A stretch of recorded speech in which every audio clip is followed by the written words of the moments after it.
Remember, a Hallmark card when you care enough to send the very best.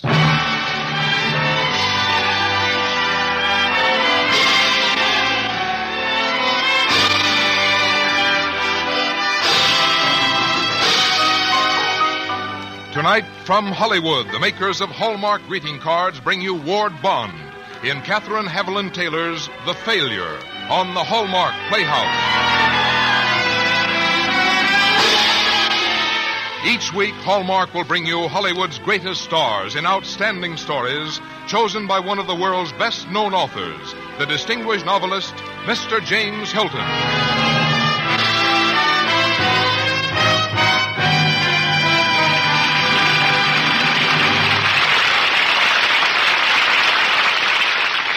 Good evening, ladies and gentlemen. This is James Hilton. Tonight on our Hallmark Playhouse, we present a story called The Failure by Katharine Haviland Taylor. Now, what is a failure? Who can rightly call himself one? These are the questions you'll probably ask, and they are the questions that the writer intended you to ask, since her story asks them itself. And I think when you heard it, you may feel that her story could also and equally have been called The Success. It's certainly a success as a story, and it's a heartwarming chronicle of a plain man's life which might well be the life of countless plain men who never make the headlines. There have been a good many stories about doctors, but none, I think, which so stresses the humility and selflessness of the profession. And we are happy to present in the leading role of the failure that fine Hollywood actor, Mr. Ward Bond. And now, Frank Goss, how about a word from you? There are Hallmark cards for every memorable occasion on your calendar. For birthdays, anniversaries, holidays. Yes, for every occasion that calls for remembrance, for a friendly greeting, a word of good cheer, an expression of sympathy. There is a Hallmark card that says just what you want to say, the way you want to say it. And that identifying Hallmark on the back, that says you cared enough to send the very best.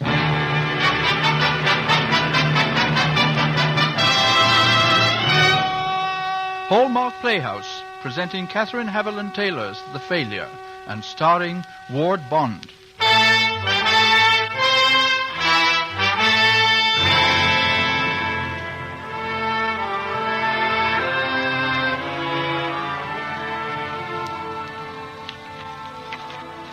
My dear nephew, tonight I've been sitting here in my office and some long thoughts have been chasing themselves around inside of me. Suddenly, I've found myself wanting to write them down. When a man gets to be my age and the realization dawns on him that he's a failure and it's too late to do anything about it, he starts poking around the ashes of years past, trying to figure out how it happened and just where the golden opportunities eluded and escaped him. I've been sitting here listening to voices and words that were spoken a long time ago. Words that were milestones, and yet some of which I had completely forgotten. And among them I realize now were the actual voices of beckoning success. The day I got the papers that said I was a doctor, one of the city's top surgeons sent for me. I was feeling far more idealistic than practical as I sat there listening to him. I have done a great deal of thinking about who I would like to have as an assistant. And as far as I'm concerned, there's no one I'd rather have than you. Well, thank you, sir. That's very good of you, but you see, I sort of planned on going back to Pleasanton. My father had a great many patients there. He was the only doctor in the town, you know, and I've felt a certain responsibility since his death. As a matter of fact, I'm going to practice there this summer. Pleasanton? Do you mean to tell me that you're going to bury yourself in that one-horse town for the sake of a charity practice? Or you'll be an overworked, underpaid hack, and you won't contribute one thing to medicine? Dr. Watt, you'd better listen to me, or one day you'll look in your mirror and see a man old before his time. A failure.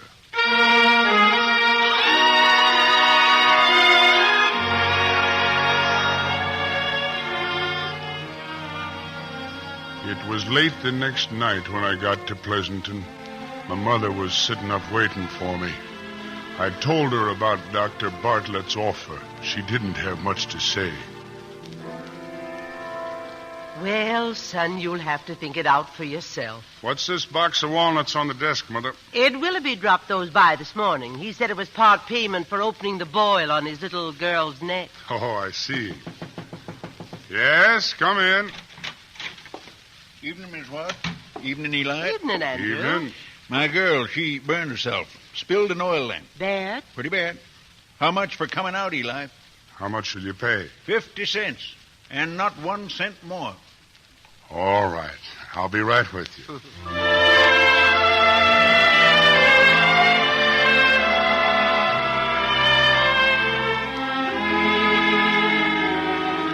The days of that summer were busy. Mentally, I had already begun to look upon my practice in Pleasanton as temporary, and I hurried from bedside to bedside, trying to do as much as I could against the day when I wouldn't be there to do anything.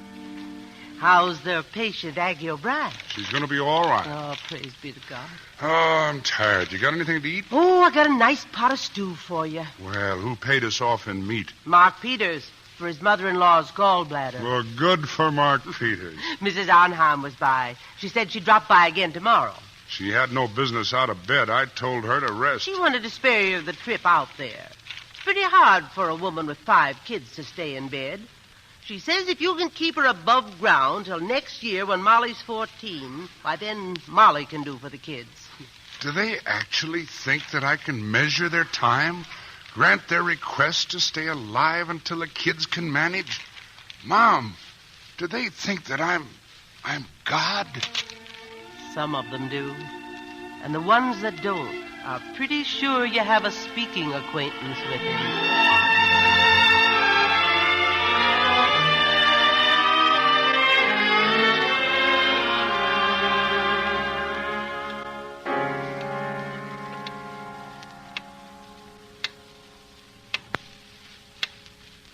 I don't know.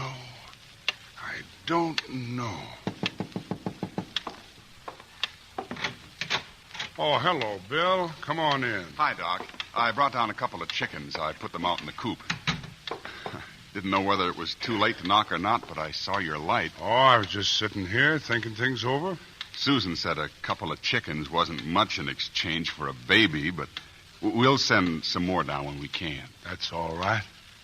Doc, you don't know what a difference you've made in our lives just in these few months. You're one of us. You understand us. Why, when you tell Rachel Carson she's going to be better, she believes you and she starts getting better.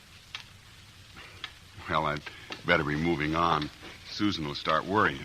Well, give her my love. I'll do that. Night, Doc. Night, Bill.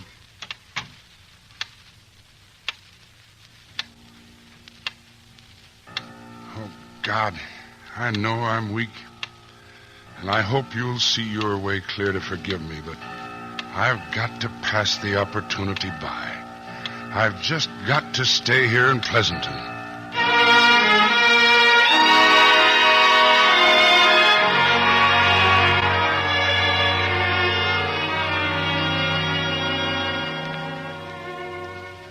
I knew as I sat there that I was just going to plug along and end up a failure.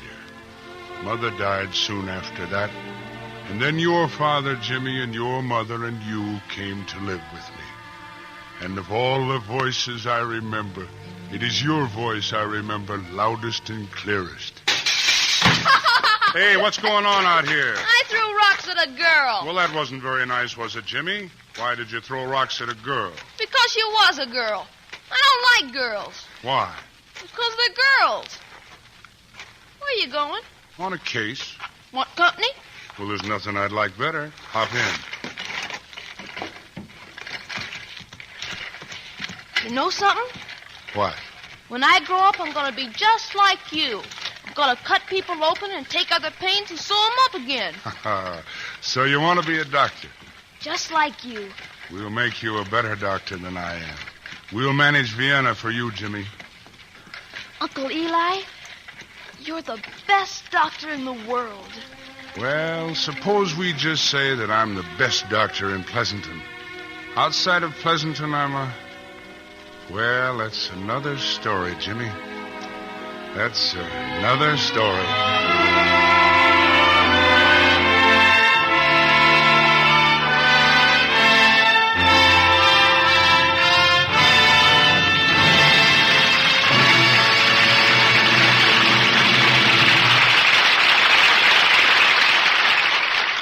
In a moment, James Hilton will return to bring you the second act of The Failure, starring Ward Bond.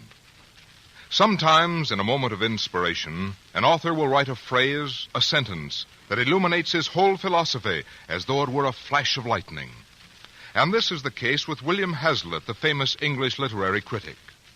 Perhaps it was out of his admiration for the great dramatists of Shakespeare's time that Hazlitt one day wrote this simple but profoundly thoughtful sentence. Words are the only things that last forever. Certainly it was a deep respect for words that made him write with such care that we still read his essays more than a century after they first appeared. The makers of Hallmark greeting cards recognize the importance of words, know that the effect of one simple greeting, well expressed, may last a lifetime. And so they are as careful of the words they put into greeting cards for you to send as they are of every other detail of their making. That is why, whether it's Valentine's Day or any other occasion, you will always find a Hallmark card that says just what you want to say, the way you want to say it. See how true this is when you buy the Valentines you'll soon be sending. As you select them, look on the back for the identifying Hallmark. Your friends will see it too and know you cared enough to send the very best.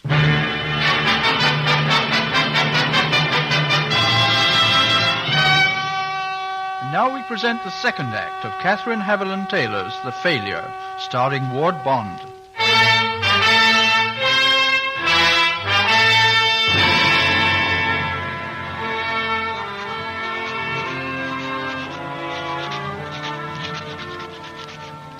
Yes, Jimmy. Tonight I've been sitting here writing to you, sorting out some memories and some words that were said a long time ago. At 12, Jimmy, you thought I was the greatest doctor in the world. At 16, you were telling me that the thing to do was to manage a practice, but not to let it manage you. At 17, you saw that I was a country doctor who would never expand. And at 22, you were telling me how the big fellows did it. At 22, you realized what I'd always known you must someday. Oh, don't misunderstand me, Uncle Eli. Isn't that I think you're a failure or anything, but people have different ways of doing things now. You have to keep up with the times. Yes, I realize that, and I do what I can, Jimmy. Say, I have to ride out in the country on a case. Would you like to come along? No, I've got some studying to do. I have a big exam coming up.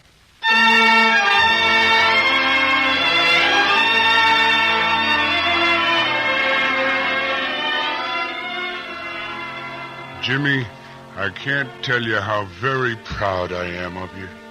You're exactly the kind of a doctor I dreamed of you being. Successful, prominent, prosperous. Last month when I took Rebecca Kyle to your hospital in the city, I wanted to tell you that, but it was a busy day for you. Come in. Oh, hello, Uncle Eli. Come on in. I brought in Rebecca Kyle, Jimmy. Oh, yes. Operation scheduled for Thursday. Yes, Thursday at 10. Jim, I'm sure she'd feel easier if she could talk to you before the operation. Oh, now, look, Uncle Eli, I just took this case as a favor to you.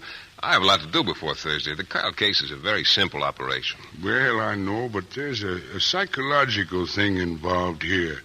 Becky isn't any too strong, and she seems to feel that she's not going to pull through it. Oh, nonsense. I never lost a case like this in my life. Well, of course, if you're busy... I have a full week, Uncle Eli. You coming to the Medical Association meeting? Well, I'm going to try, but Hilda Archer's baby has pneumonia, and I have to be around considerable. I guess you remember Hilda. She used to be Hilda Jones, and she lived in that big house down on Elm Street. Look, I'm afraid I have to run, Uncle Eli. I have a luncheon and an operation at 2. Nice case, and I get paid money. It's nice stuff to have in the bank. Yes, I guess it is. But some make it and some don't. There are compensations. How's Cynthia? Oh, wonderful. She was asking about you last night. Oh, she's a nice girl. Mm-hmm. She has just about everything a man hopes to find in a wife. Is it all set? Looks that way. Well, congratulations. You're a lucky man. I think so. Oh, look, now, I've got to hustle if I'm going to meet Babcock on time. Babcock? The Babcock? The one that wrote all those books on... That's right. That's the old boy. Well, Jimmy, he's been a hero of mine for a long time. What does he look like? Like a lot of other people. Say, you might tell him if the opportunity presents itself and you think he'd be interested that his writings have meant a lot to one old country doctor. I'll do that. I'll see you later, Uncle Eli. I'm sorry to have to run out on you like this, but you know how it is.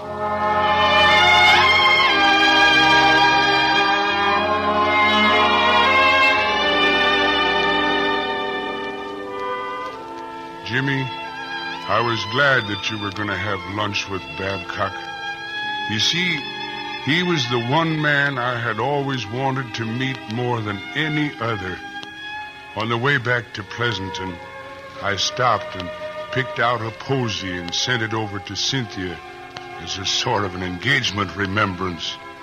A few days later, she came out to see me. Dr. Watt, I can't marry Jim. Oh, I see.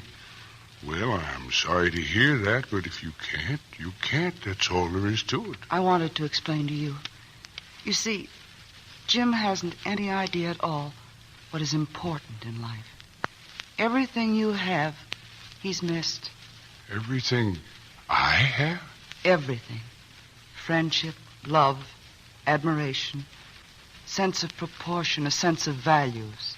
You don't think Jim has those things? No. When was the last time he was out here to see you? Oh, now, you must remember, he has a lot to do at the hospital. The people in this town are his people. They don't seem to mean a thing to him.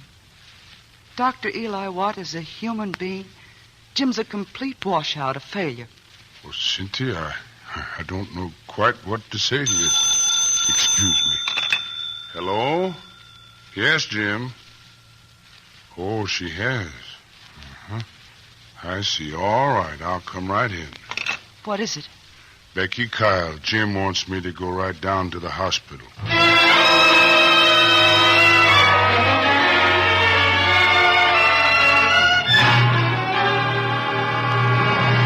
Uncle Eli, I've been with her for hours. I've tried everything I know. The operation was a success. Her charts have been satisfactory, but she just isn't putting up a fight. Doesn't seem to have any will to live. She'll die if something can't be done. Well, she may be just obsessed with the idea that she's going to die. Let me have a talk with her. You want to come along? May I, sir? Well, of course.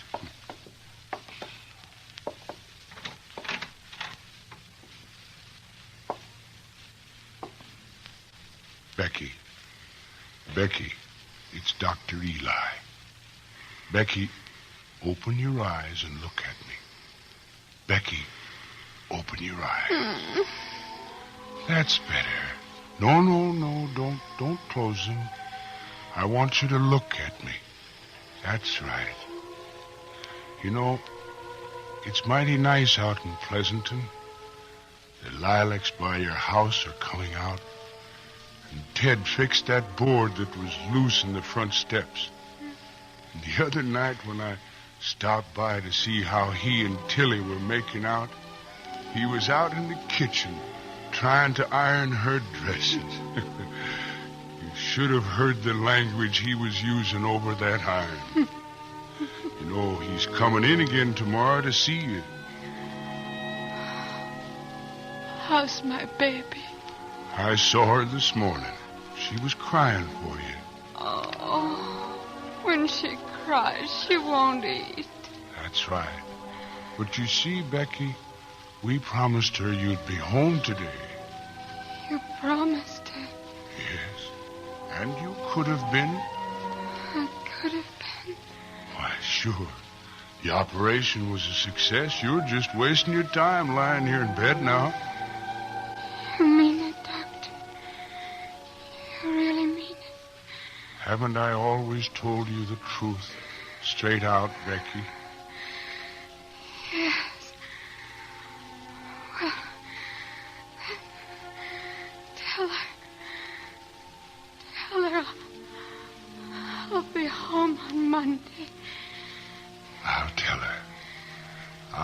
tell her, Becky.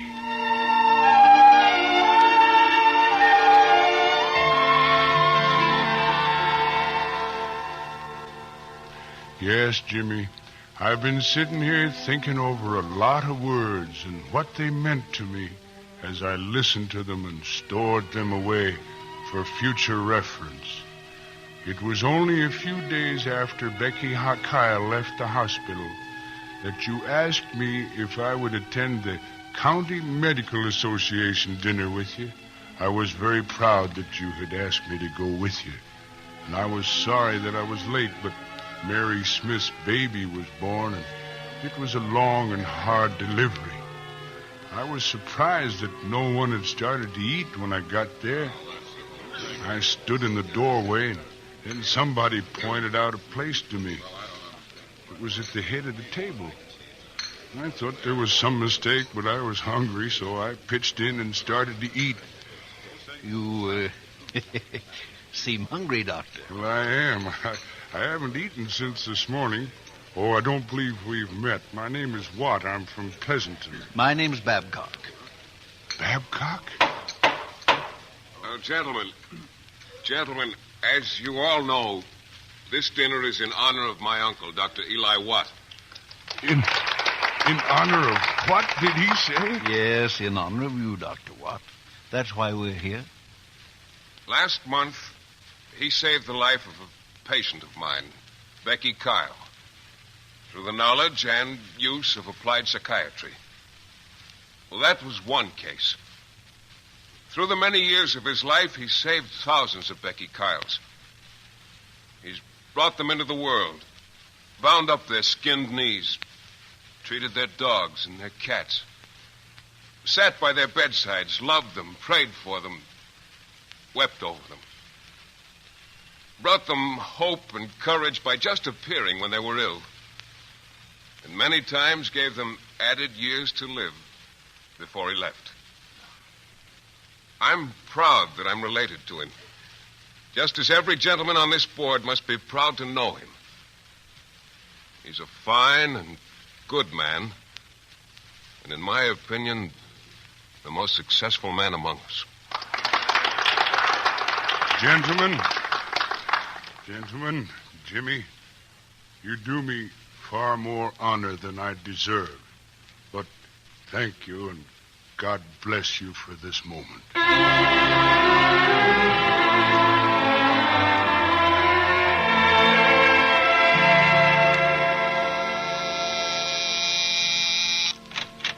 Why, Dr. Watt, come in. I know it's late, Cynthia, but I was just passing by, and I wanted to tell you what has happened to me tonight. Babcock was on my right, Cynthia. Babcock on my right. Oh, come in. Tell me all about it. I knew you'd want to know because Jim arranged it. It was a testimonial dinner. Everyone in the County Medical Association was there, and Babcock asked me if he could come and talk to me about a case. Jim did it. Yes, he did, Cynthia. Darling, would you like to give him a message for me? Would you tell him that I've changed my mind? Tell him that I think he might turn out to be something like you after all. And on the strength of that, I'll be very proud to marry him. Will you tell him that? I'll write it in a letter tonight. I'll put it all down just as you said it.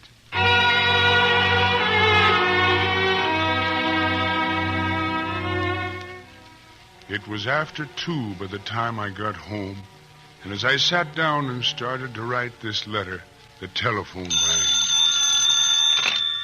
Doctor, this is Mike Seafy. Please, could you come right over? The missus is bad.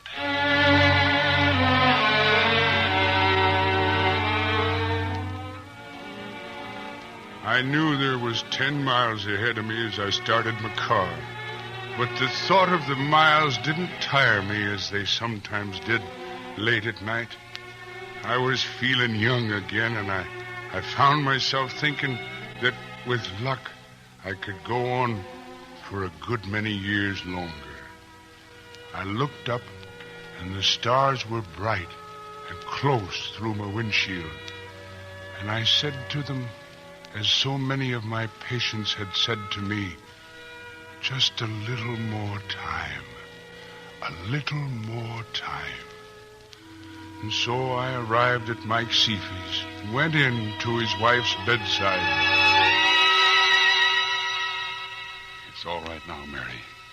Everything's going to be all right now. The doctor's here.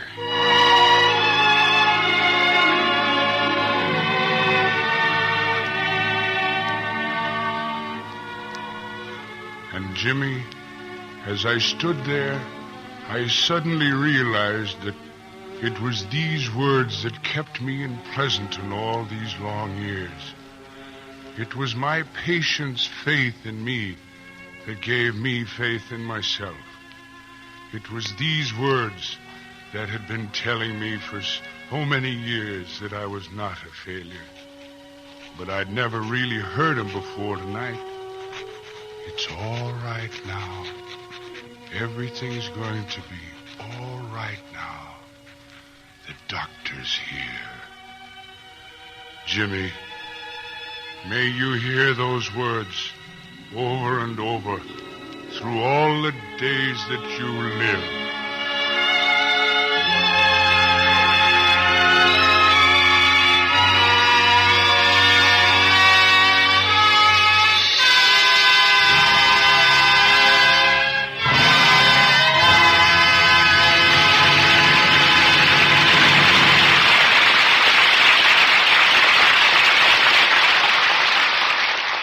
In a moment, James Hilton and Ward Bond will return.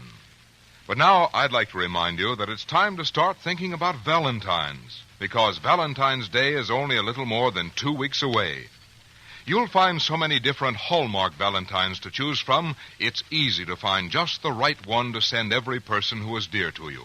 A Valentine that says just what you want to say, the way you want to say it. And here's a very special Valentine treat that Hallmark has prepared for the youngsters. It's Hallmark's Make Your Own Valentines. They're so easy to make, it's loads of fun. And they're so beautiful, children just love them. In one Make Your Own kit are bright red cards, lacy white panels, tiny golden hearts, and cute little figures to fasten on each Valentine. A little bear, a baby duckling, a toy horse. 8 different figures. There's material for 16 Valentines in this kit, which sells for $1. Or you can buy a smaller package of materials for only 50 cents. Find Hallmark Make Your Own Valentine kits at the Friendly Store, where you buy your Hallmark greeting cards. Here again is James Hilton. As I remarked at the outset of tonight's play, this story could appropriately have been called a success. And now that you've heard it, I'm sure you'll agree not only on that, but also that our guest tonight, Mr. Ward Bond, certainly helped to make our presentation a thoroughly dramatic success. Thank you, Ward Bond, for a splendid performance. My thanks to you, Mr. Hilton. Every once in a while, an actor gets to play the part of some character that is particularly close to him. The character of Eli Watt did that for me tonight.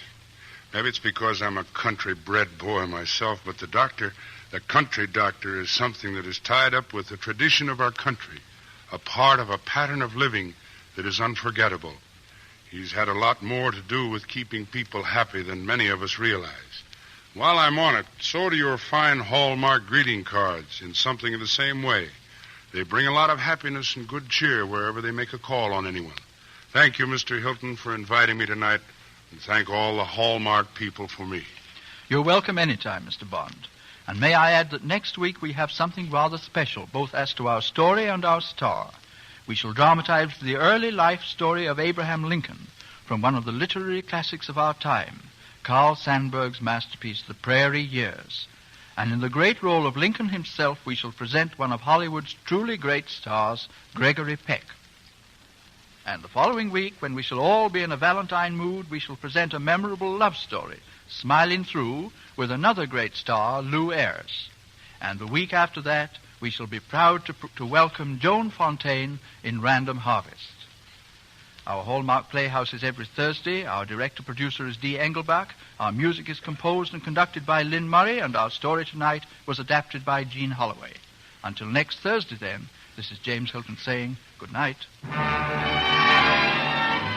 Look for Hallmark cards that are sold only in stores that have been carefully selected to give you expert and friendly service. Remember Hallmark cards when you care enough to send the very best. Tonight's story came through the courtesy of Miriam C. Cooper, who with John Ford produced the forthcoming picture, Mr. Joseph Young of Africa. Ward Bond can currently be seen in the RKO release, Joan of Arc. This is Frank Goss saying goodnight to you all until next Thursday, when James Hilton will return to present Carl Sandburg's The Prairie Years, starring Gregory Peck, and the following week Smilin' Through, starring Lou Ayres, and then Joan Fontaine in Random Harvest. This program came to you from the Hallmark Playhouse.